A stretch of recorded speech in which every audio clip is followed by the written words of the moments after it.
com os irmãos. Eu convido você a pegar a sua Bíblia. Nós vamos hoje meditar uma temática que eu gostaria já de ter falado na quinta nesse ano, mas ainda não deu.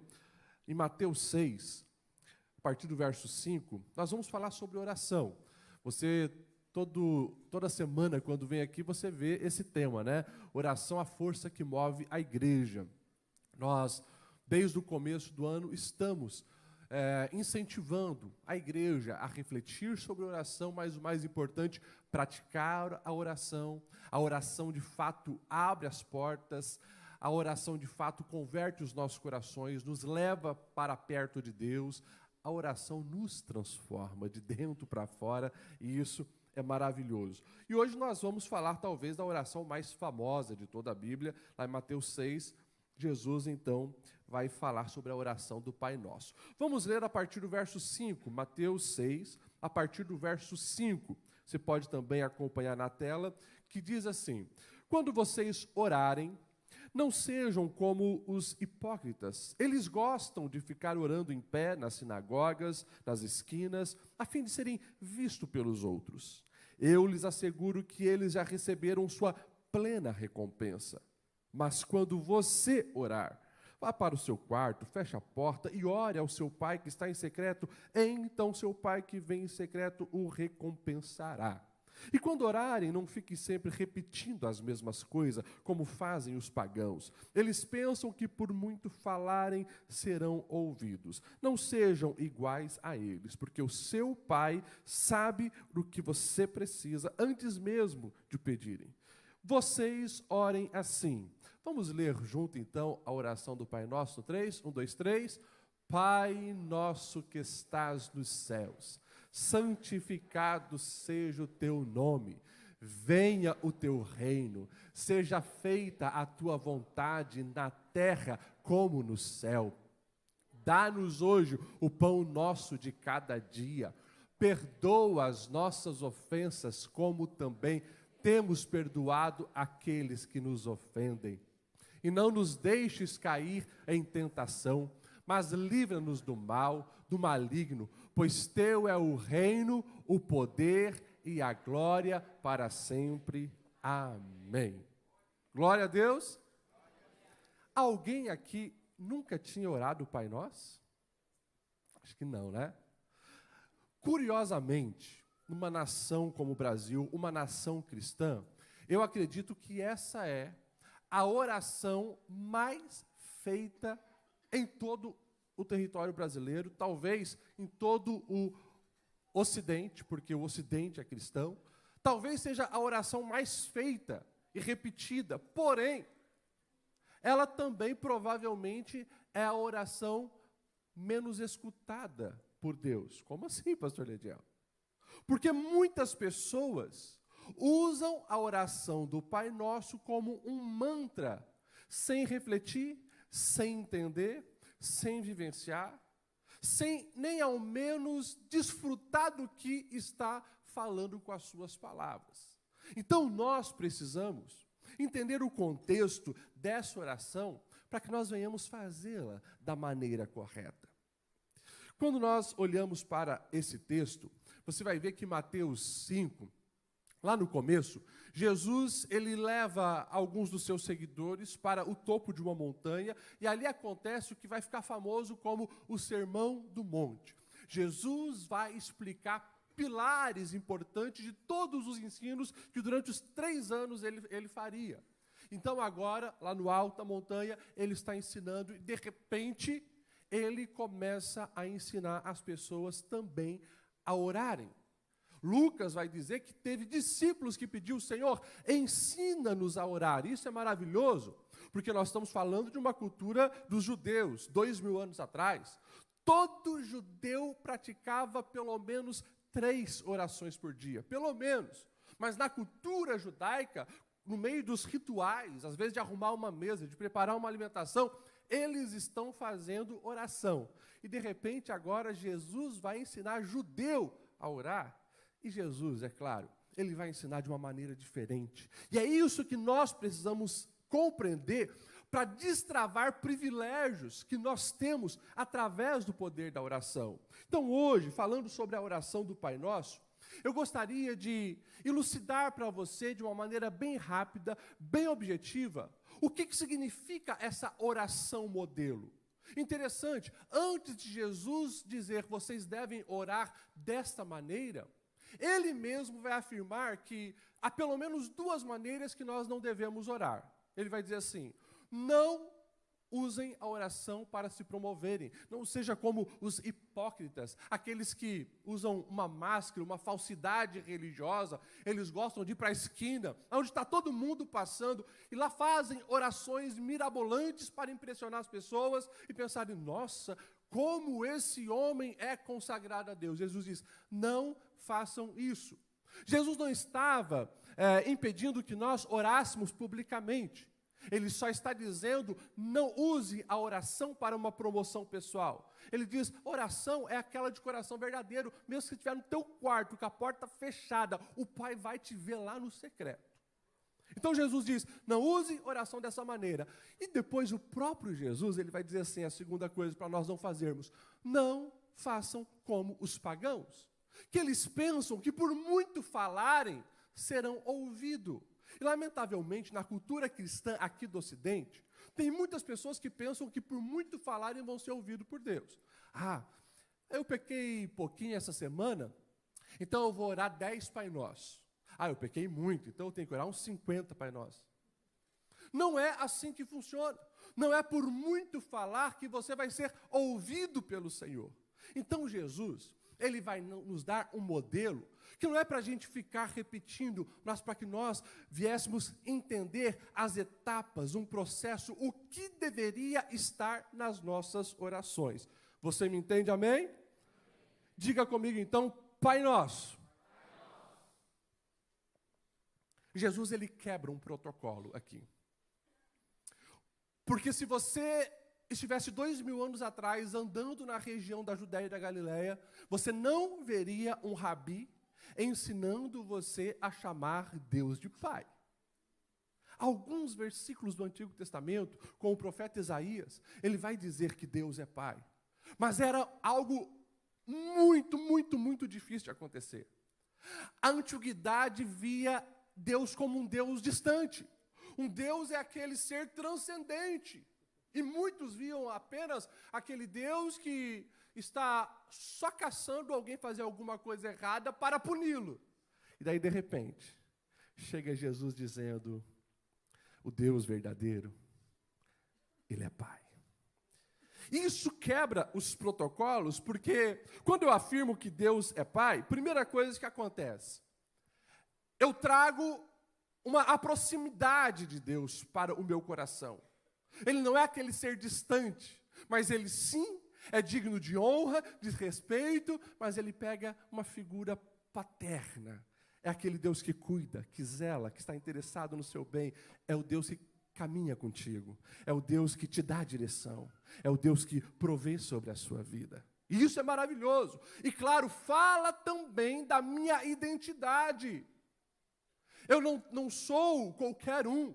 Eu sou filho do Criador do universo. E essa transformação da minha compreensão de identidade muda tudo. Então, quando você orar, ou quando você estiver vivendo a sua vida, você precisa sempre lembrar que Deus é o seu Pai. E eu já falei algumas vezes nesse púlpito. Por favor, às vezes você tem aquela mentalidade distorcida da figura paterna pelas experiências humanas que você teve. Porém, eu quero lembrar você, quando nós chamamos Deus de Pai, nós estamos falando de uma figura perfeita, mas aquele que sim está disposto a te cuidar como um filho amado. Entenda dessa maneira. Então saiba, mesmo que você tenha sido, quem sabe, abandonado pelo teu pai terreno, você tem um pai que te ama, é o Pai celestial. E esse Pai é interessante. Esse Pai não é meu. A oração diz Pai Nosso. Isso também muda tudo. Porque eu não sou um filho único. Eu preciso entender que a verdadeira fé, ela se manifesta coletivamente. é um convite para nós entendermos que, a partir do momento que nos rendemos a Cristo, nós não caminhamos sozinhos, nós fazemos parte de uma comunidade chamada igreja. É por isso que nós nos chamamos de irmão e irmãs. Você já cumprimentou alguém dizendo, a paz do Senhor, meu irmão, a paz do Senhor, minha irmã? É isso, é a família. E é claro, quando eu tenho essa compreensão de coletividade, eu também preciso desenvolver algumas habilidades, como empatia, me colocar no lugar do outro. Eu sou desafiado a exercer o perdão, porque assim como eu não sou perfeito, o meu irmão não é perfeito, e ao longo dessa caminhada, ele pode me ferir, assim como eu também posso feri-lo. E assim nós vamos crescendo, amadurecendo e desenvolvendo, mas não esqueça, o Pai é nosso. Pai nosso que estás no... Lá no Salmo 103, verso 19, o salmista vai dizer assim, o Senhor fez dos céus o seu trono, de onde reina sobre todas as coisas. Olha só, Jesus está dizendo, quando você orar, saiba que você está conversando com o seu Pai, aquele que te criou, aquele que te gerou, aquele que cuida de você. Agora, você também precisa saber que Ele é o Deus que governa sobre todas as coisas. Ele é soberano, Ele é todo-poderoso. Quando nós estamos aqui afirmando na oração que estás no céu, é justamente esse conceito de alguém que tem o trono muito acima dos tronos humanos. Interessante, na nossa cultura, talvez, nós não temos esse apego pelos lugares altos. Mas se você dá uma passeadinha na Grécia, na Turquia, ou em alguns lugares do Oriente, você vai ver que os antigos, que praticavam várias outras religiões, eles tinham, nos lugares altos, nas montanhas mais altas, as acrópolis. E nessas acrópolis, né, acro, alto, poli, cidade, ficava uma parte da cidade onde quem estava lá? Elite, os sacerdotes, e no lugar mais alto, os templos. Por exemplo, quando você visita a cidade de Corinto, você procura a montanha mais alta, e lá você vai ver as ruínas da deusa Afrodite, que era a principal deusa daquela época, naquele lugar, está no lugar mais alto. Se você vai em Atenas, você procura um lugar mais alto, e você vai ver lá em cima, os templos dos deuses, lá no Parthenon.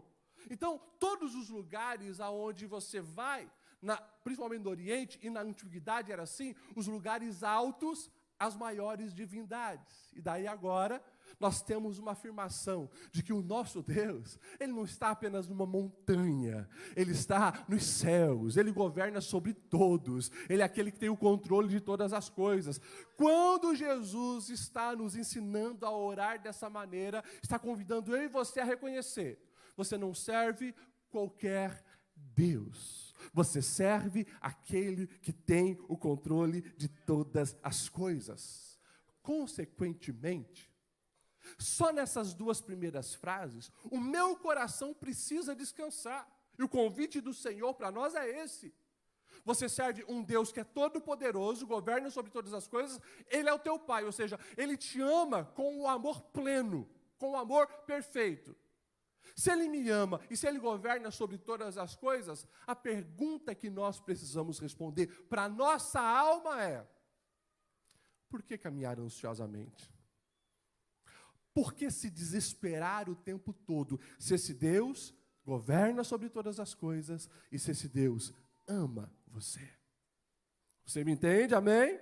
Depois, na oração, Jesus vai dizer assim: santificado seja o teu nome. Ou seja, Ele é Pai, Ele governa sobre todas as coisas e Ele é plenamente santo. Ou seja, quando você for conversar com esse Deus, não pense que você está num bar falando besteiras com o seu amiguinho. Você está diante de um Deus que é santo. E o convite de Cristo a orarmos dessa maneira é reconhecer também a nossa pequenez, a nossa fragilidade e que nós jamais venhamos ousar chegar diante de Deus com orgulho e altivez no coração. Essa é a proposta. Não sei se você já leu Isaías, capítulo 6, o profeta ele vai ter uma experiência com Deus. E ele, que antes apontava o dedo para um, dizendo, ai desse, ai daquele outro, ele vai ter uma experiência com a glória do Senhor. E ele começa a dizer, ai de mim, porque eu vou perecer e os meus olhos viram a glória de Deus. E ele começa a reconhecer o seu pecado. Ele começa a dizer, eu sou um homem de lábios impuros e habito no meio de um povo que também tem impuros lábios. Ai de mim, é isso. Quando nós entendemos a santidade de Deus, ou contemplamos a santidade de Deus, e reconhecemos a santidade de Deus, nós entendemos que nós somos pó, miseráveis, e precisamos da misericórdia dele. Por isso que tem algumas orações hoje que são literalmente diabólicas. Pessoas que acham que Deus é uma marionete aonde ela manipula. Deus nos deu autoridade sobre demônios. Deus nos deu autoridade sobre espíritos malignos. Agora, Deus não nos deu autoridade sobre ele. Mas, nesse mundo evangeliquez de hoje, cuidado, porque existe uma tonelada de falsos profetas que vão ensinar você a orar como se fosse alguém que tivesse controle sobre o Deus Criador de todas as coisas. Deus, eu te ordeno que faça isso. Deus, eu te ordeno que faça... Cuidado com esse tipo de situação. Deus é quem governa, e diante dele nós nos prostramos e reconhecemos a superioridade dele, a santidade dele, a grandeza dele. Jesus, o Deus encarnado, quando vai chamar os discípulos, nós vamos ver a reação de Pedro, é muito interessante, lá em Lucas 5, quando acontece a primeira pesca milagrosa, Pedro passa ali com os seus companheiros de pesca a noite inteira tentando pegar peixe, não pegam nada. Chega Jesus, entra no barco e diz, vamos para as águas profundas, e vamos lançar a rede, mas Senhor, nós tentamos a noite inteira e não pegamos nada, agora porque estás mandando, vamos lançar a rede. Quando eles jogam, pega um mundaréu de peixe, e Pedro reconhece, opa, não é qualquer um que está aqui. A reação de Pedro evidencia isso. Ele se joga no chão e ele diz, se afasta de mim, porque eu sou um homem pecador. Então, quando você orar, lembre quem é o seu Deus, um Deus santo, digno de honra, adoração, e que você chegue humildemente diante dele. E claro, ao se aproximar desse Deus, que é o seu Pai, que te convida a ser imagem e semelhança dele, você também, ao orar dessa maneira, você está estabelecendo um padrão de vida a qual você luta para ter, uma vida de santificação. É por isso que o autor de Hebreus ele vai dizer, segui a paz com todos e a santificação sem a qual ninguém verá a Deus. É por isso que o autor de Romanos 12 vai dizer, eu rogo meus irmãos pelas misericórdias de Deus, que apresentei o vosso corpo por sacrifício vivo, santo e agradável a Deus, que é o vosso culto racional. Ou seja, deixa eu explicar de uma maneira melhor para que você entenda. Quando você invoca esse Deus, o Deus verdadeiro, conforme a oração que Jesus nos ensinou, nós estamos também escolhendo honrá-lo com a nossa conduta de vida. É por isso que ninguém que ora de verdade a oração do Pai Nosso sai da oração desejoso a pecar, desejoso a viver uma vida de erro, desejoso a permanecer no vício, amarrado num cativo da imoralidade. Não, ele sabe que ele serve um Deus que é santo, e quando ele se levanta da oração, ele sabe, eu preciso santificar a minha vida e buscar o caminho da santificação de acordo com a vontade do meu Deus. Você me entende, amém? Provérbios 28, 9 diz o seguinte, as orações de quem se recusa a ouvir a lei de Deus são detestáveis ao Senhor. Eu vou repetir isso. As orações de quem se recusa a ouvir as leis de Deus são detestáveis ao Senhor. Como assim, pastor? Eu pensei que Deus se agradava de todas as orações. Deus não se agrada de todas as orações. Tem oração para Deus que é detestável. Por quê? É apenas palavras lançadas ao vento de um coração que não se rendeu e não deseja viver para Deus. Por isso que oração é uma coisa séria. E quando você ora a oração do Pai Nosso, você está decidindo viver uma vida totalmente diferente, transformada e ser impactado por aquilo que você está orando. Amém? Olha só a sequência. Pai nosso que estás no céu, santificado seja o teu nome, venha a nós o teu reino, e seja feito assim na terra.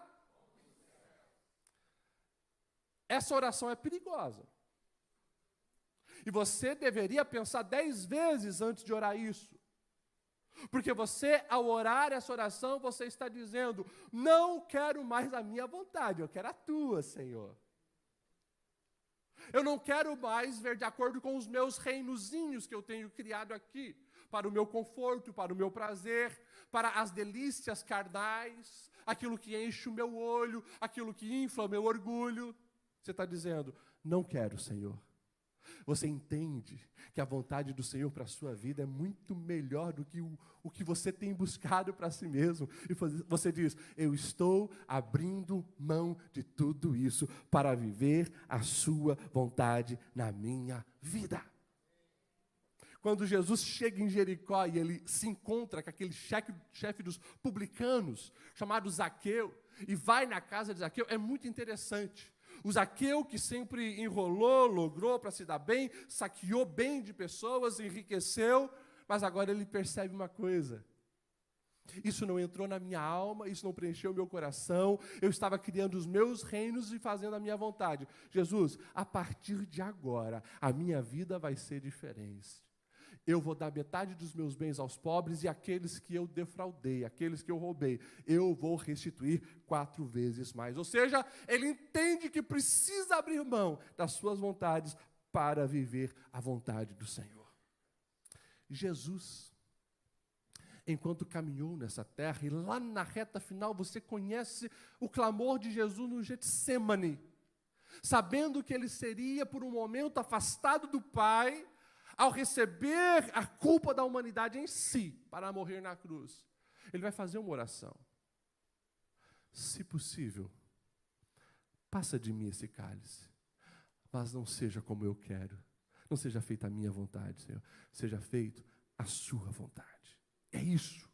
Vai ter dia onde essa oração será difícil, porque pela lógica humana, pelo olhar humano, parece que é tão óbvio que esse é o caminho, e de repente o Senhor se manifesta e diz: não. Mas, Senhor, olha essa proposta de emprego que surgiu, eu vou ganhar 5 vezes mais. Só que aquele que governa o universo, ele está olhando lá na frente. Você está olhando aqui. Você está olhando o valor que vai cair na sua conta bancária no final do mês. O Senhor está olhando lá. O quanto você se desgastou, se estressou, abriu mão da família, comprometeu coisas essenciais por causa de um salário melhor. E o Senhor diz: não. E daí, se você está em oração, fazendo esse tipo de oração, você receberá a orientação dos céus na tua vida, para você escolher o caminho certo. E eu posso afirmar para você: essa é a oração mais sábia que você pode fazer. Não o meu reino, não as minhas vontades, Senhor, o teu querer, a tua vontade sobre a minha vida. Amém? Fala para quem está do seu lado: a vontade de Deus para a sua vida é muito melhor do que você planejou. Aleluia, é isso. Se entrega totalmente para Deus. A próxima parte da oração é a parte talvez que nós na prática mais exercemos. O pão nosso de cada dia nos dá hoje. As petições. E tem pessoas que, ao falarem a palavra oração, na mente delas já vem aquele gatilho de pedir. Quem é pai e mãe aqui sabe como que funciona. Todo mundo tem aquele filho que nas suas imaturidades, ele só vai pedir, pedir. É o filho que às vezes não abraça, não beija, não dá carinho, né? Mas para pedir é bom. Às vezes nós somos assim com Deus. A gente só pede, só pede, só pede. E daí vem a palavra prece, né? Essa palavra preces, ela vem do latim, né? Que é a mesma coisa de predic, imaginem, precário. A palavra precário é o mesmo radical de prece, ou seja, aquilo que precisa urgentemente de uma ajuda. Porque tem pessoas que acham que oração é só petição. Não é, mas também. Porque como Deus é um Pai, Ele deseja nos abençoar. Agora, olha que interessante, o pão nosso de cada dia nos dá hoje. O fato de nós estarmos pedindo essa provisão já é um reconhecimento do favor de Deus sobre a nossa vida. Agora, não é o pão do mês, é o pão nosso de cada dia. Sabe o que isso fala? Isso fala de uma dependência de Deus.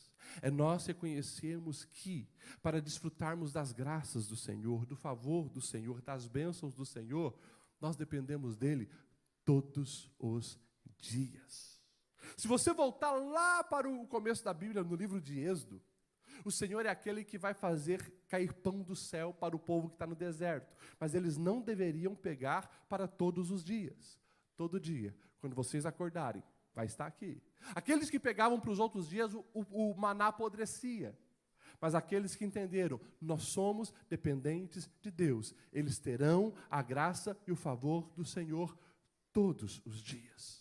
Então, saiba que a graça de hoje sobre a tua vida chegou, mas o favor do Senhor para amanhã já está reservado para todos aqueles que confiam nele.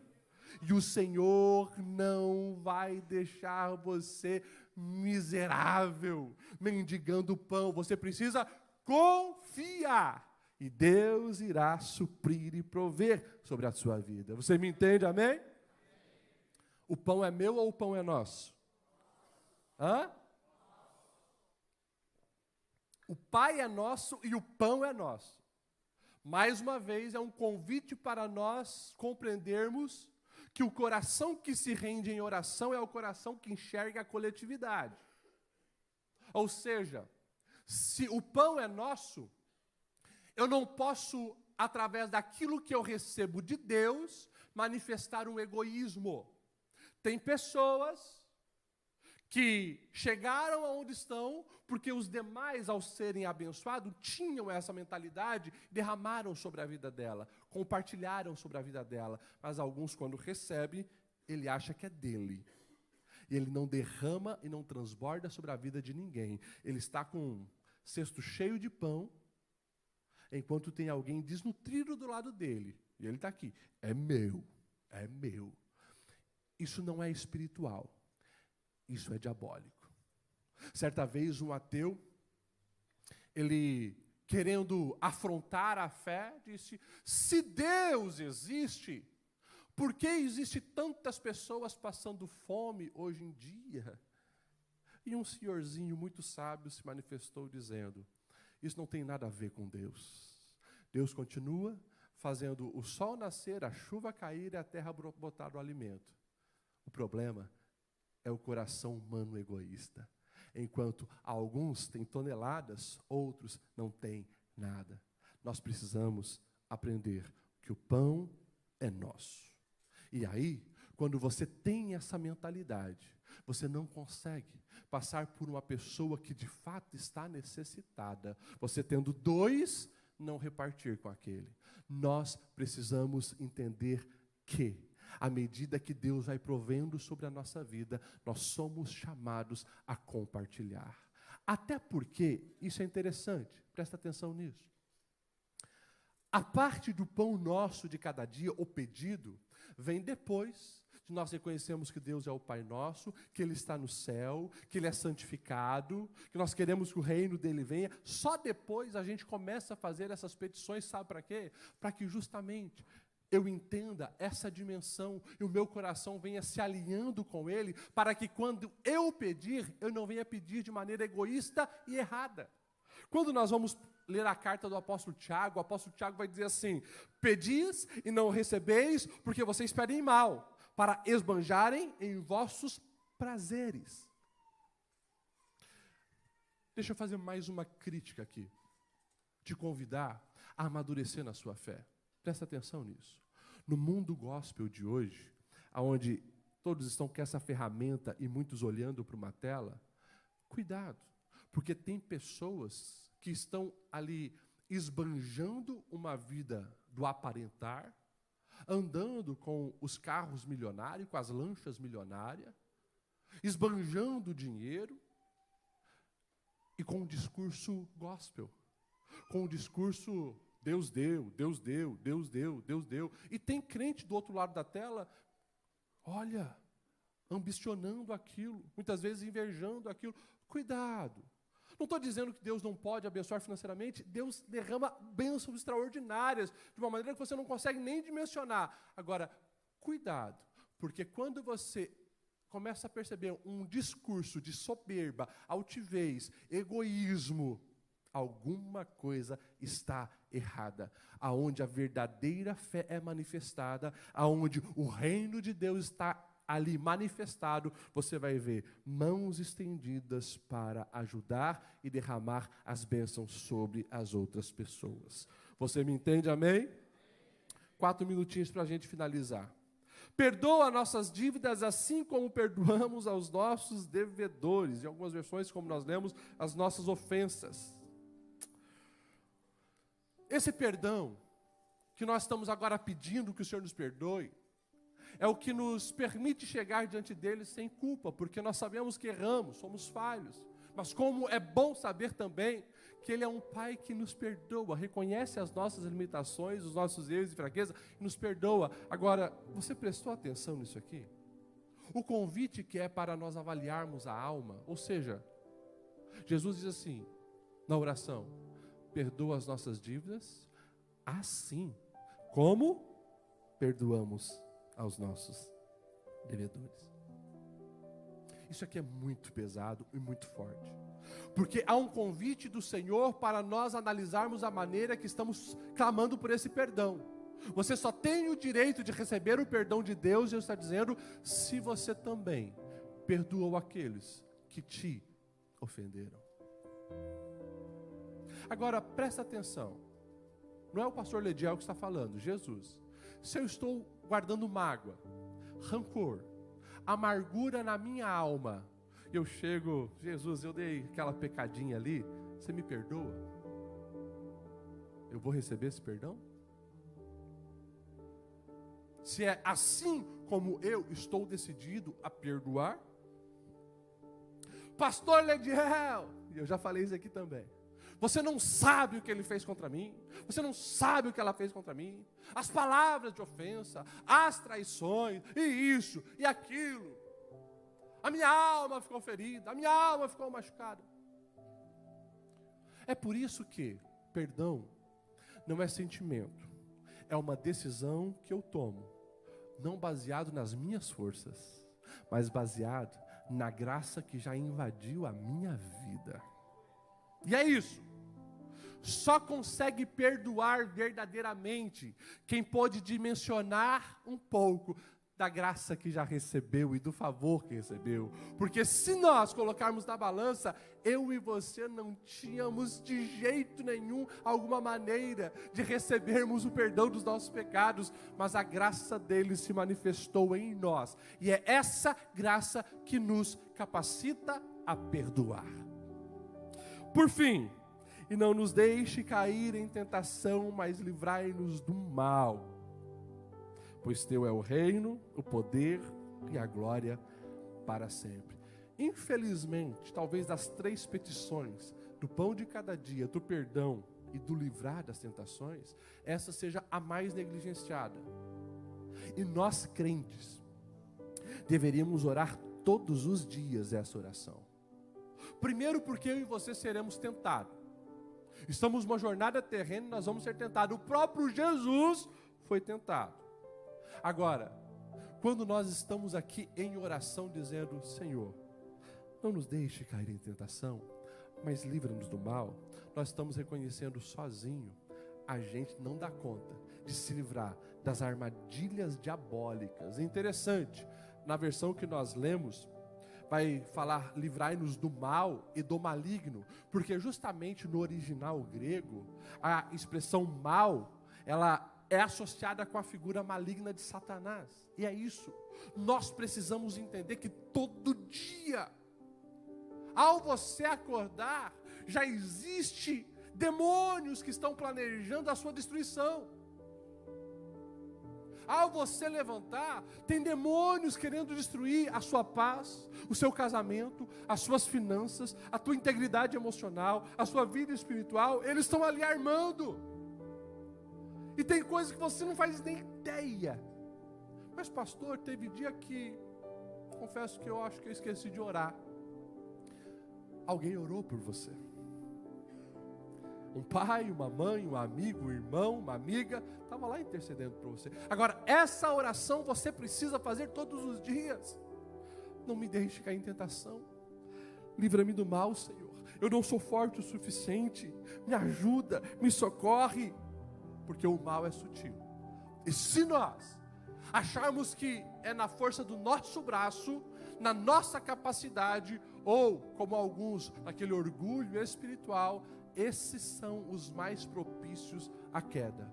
Nós somos gente e carecemos da glória e do favor do Senhor, da proteção do Senhor, da bondade do Senhor. Então ore todos os dias dizendo, livrai-nos do mal. Vamos se colocar em pé?